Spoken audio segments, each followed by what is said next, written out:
Hello dear student, मैं सुभाष सारण। तो अपन ने कल एक प्रिंसिपल को देखा था जिसे ट्रांसफॉर्मिंग प्रिंसिपल बोला था। और ये ग्रिप नाम करके साइंटिस्ट ने दिया था, जिन्होंने बताया था कि कोई ना कोई सब्सटेंस ट्रांसफॉर्मिंग हो रहा है या ट्रांसफॉर्मेटेड हो रहा है। कोई भी जनरेशन आ रही है तो उसी अपन बात करते हैं। उसी जो प्रिंसिपल है उसको अपन नेक्स्ट आगे बढ़ाया था कुछ साइंटिस्ट ने, तो उसको अपन देखने की कोशिश करते हैं, जिसका नाम है, अपन ऐसा कह सकते हैं कि ट्रांसफॉर्मिंग प्रिंसिपल होता है उसका बायो केमिकल करेक्टराइजेशन देखने की कोशिश करते हैं। तो आज अपना जो टॉपिक है biochemical biochemical biochemical characterisation characterisation of transforming principle, ऐसा लिख सकते हैं। ट्रांसफॉर्मिंग प्रिंसिपल ट्रांसफॉर्मिंग प्रिंसिपल अपन ने कल जो प्रिंसिपल देखा था वो ट्रांसफॉर्मिंग प्रिंसिपल देखा था। आज उसी प्रिंसिपल का बायोकेमिकल करेक्टराइजेशन करके देखते हैं कि किस तरह से एज ए कोई ना कोई सब्सटेंस है वो जेनेटिक मटेरियल की तरह फंक्शन करते हैं। वो कौन होता है उसका अपन डिस्कस करेंगे इस प्रिंसिपल के अंदर। जो प्रिंसिपल ट्रांसफॉर्मिंग था उसका बायोकेमिकल करेक्टराइजेशन करके देखते हैं अपन। अपन क्या कोशिश करते हैं बेटा, बायोकेमिकल करेक्टराइजेशन करके देखने की कोशिश करते हैं। और इस प्रिंसिपल को 3 साइंटिस्ट ने मिलकर दिया था। अब 3 साइंटिस्ट कौन कौन थे उसका भी अपन डिस्कस करेंगे। कितने साइंटिस्ट ने मिलकर किया था, इस प्रिंसिपल को दिया था? 3 साइंटिस्ट ने। अब वो कौन कौन साइंटिस्ट थे उसका अपन डिस्कस करेंगे। जिसमें जो फर्स्ट साइंटिस्ट आया था उसका नाम था एवेरी। पहला साइंटिस्ट कौन सा था बेटा? एवेरी। ओके। और सेकंड जो साइंटिस्ट था उसका नाम था मैक्लॉयड मैक्लॉयड और तीसरा जो साइंटिस्ट था उसका नाम था मैककार्टी। 3 साइंटिस्ट ने मिलकर इस बायोकेमिकल करेक्टराइजेशन अपन बोल सकते हैं और ट्रांसफॉर्मिंग प्रिंसिपल को देखा था। तो इस प्रिंसिपल को इन 3 साइंटिस्ट ने दिया था और इन साइंटिस्ट ने क्या बताया था, क्या किया था, वो अपन डिस्कस करेंगे कि किस तरह से इस प्रिंसिपल से अपन ने ऐसा कहा था, या अपन ऐसा बोल सकते हैं कि बायोकेमिकल जो ट्रांसफॉर्मिंग प्रिंसिपल है इसका मीन्स क्या था। इन्होंने ये प्रूव किया था कि ट्रांसफॉर्मेशन जो हो रहा है वो ड्यू टू डीएनए की वजह से हो रहा है। किसकी वजह से बेटा? ऐसा बोल सकते हैं, ट्रांसफॉर्मेशन जो हो रहा है ट्रांसफॉर्मेशन जो हो रहा है वो किसकी वजह से हो रहा है। इन साइंटिस्ट ने ये बताया कि जो ट्रांसफॉर्मेशन हो रहा है वो ड्यू टू डीएनए। इन्होंने ये बताया था कि डीएनए की वजह से ही एक्चुअल में क्या हो रहा है, ट्रांसफॉर्मेशन हो रहा है। किसी भी अपन बात करें, अपन ने देखा था कि 3 लिए थे, अपन ने ऐसा भी किया था कि एक 2 स्टेन लिए थे ट्रांसफॉर्मिंग प्रिंसिपल में। एक आर सेकंड था, दूसरा था एस थर्ड।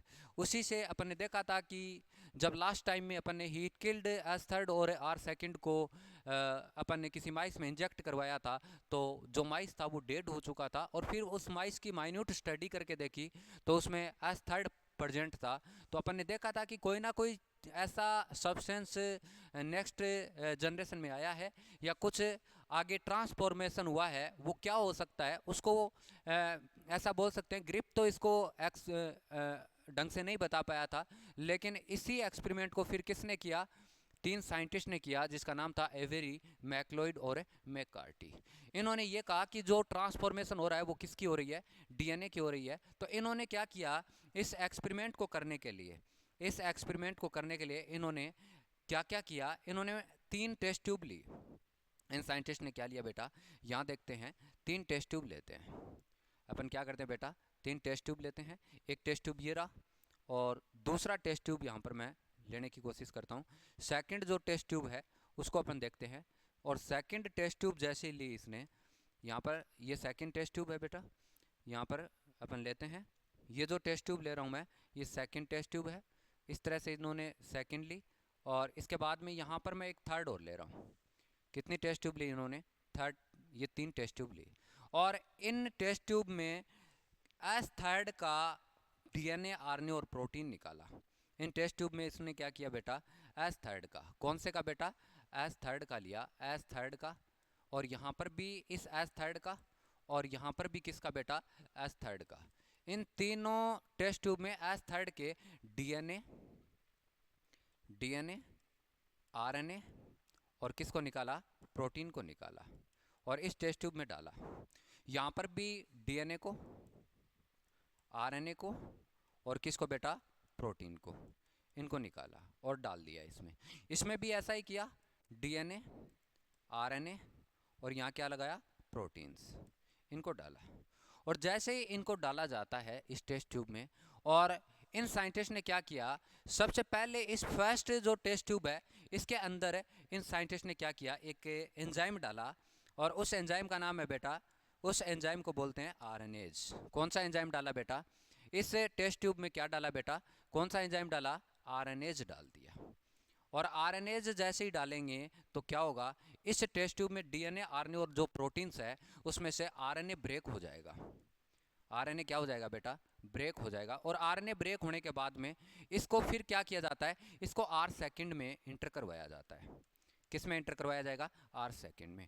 और फिर इसने देखा कि आर सेकंड में इस एस थर्ड के जितने भी सब्सटेंस है उनको इसमें डाला तो ये आर सेकंड आगे चलकर किस में कन्वर्ट हो जाता है, एस थर्ड में कन्वर्ट हो जाता है। इसका मतलब यहाँ ट्रांसफॉर्मेशन हो रहा है।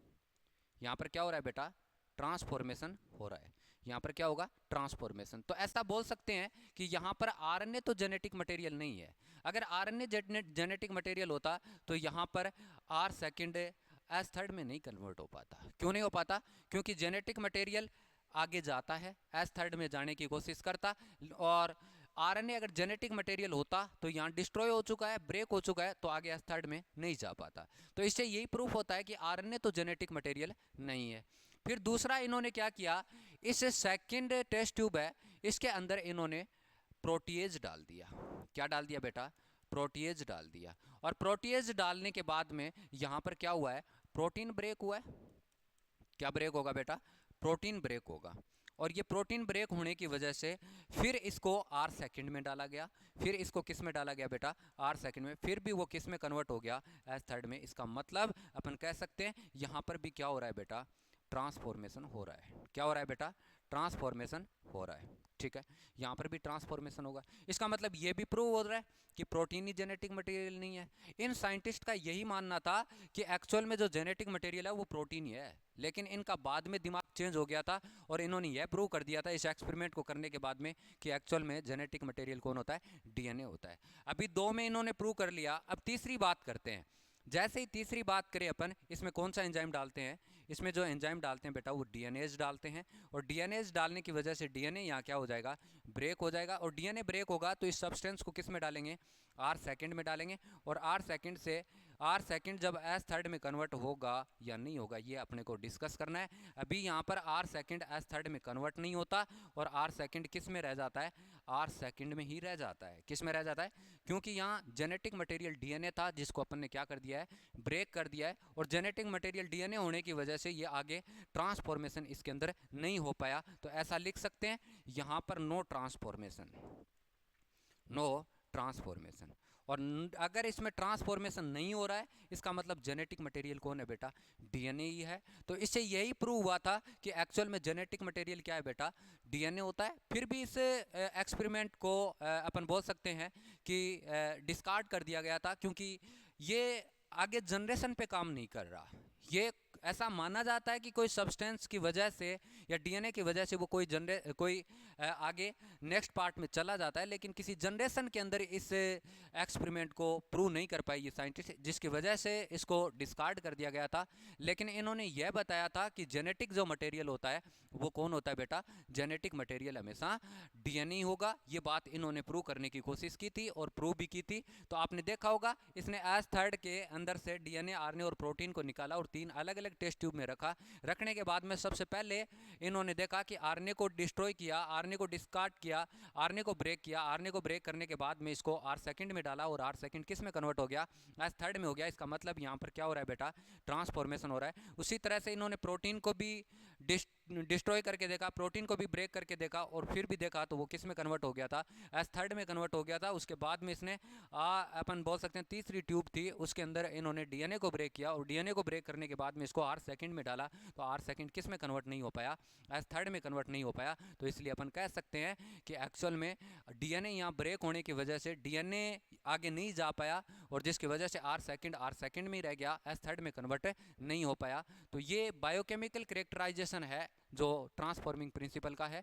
तो इसे अपन ये कह सकते हैं कि डीएनए ही क्या होता है बेटा, जेनेटिक मटेरियल होता है। फिर इसके बाद में एक तीसरा फाइनल प्रूव का जो एक्सपेरिमेंट दिया गया था वो हर्से और चेज का था, और उसी से अपन ने ये भी प्रूव किया था कि एक्चुअल में जेनेटिक मटेरियल होता है वो कौन होता है, डीएनए होता है। तो अभी तक अपन ने दो एक्सपेरिमेंट देख लिए हैं। पहला एक्सपेरिमेंट देखा था ट्रांसफॉर्मिंग प्रिंसिपल जो ग्रिफ्थ ने दिया था, और दूसरा उसी प्रिंसिपल को बायोकेमिकल की फॉर्म में देखने की कोशिश की जिसको दिया था एवेरी मैक्लॉयड और मैकार्टी करके साइंटिस्ट ने दिया था। तो उम्मीद करता हूँ कि एक्सपेरिमेंट आपको समझ में आया होगा। Thank you.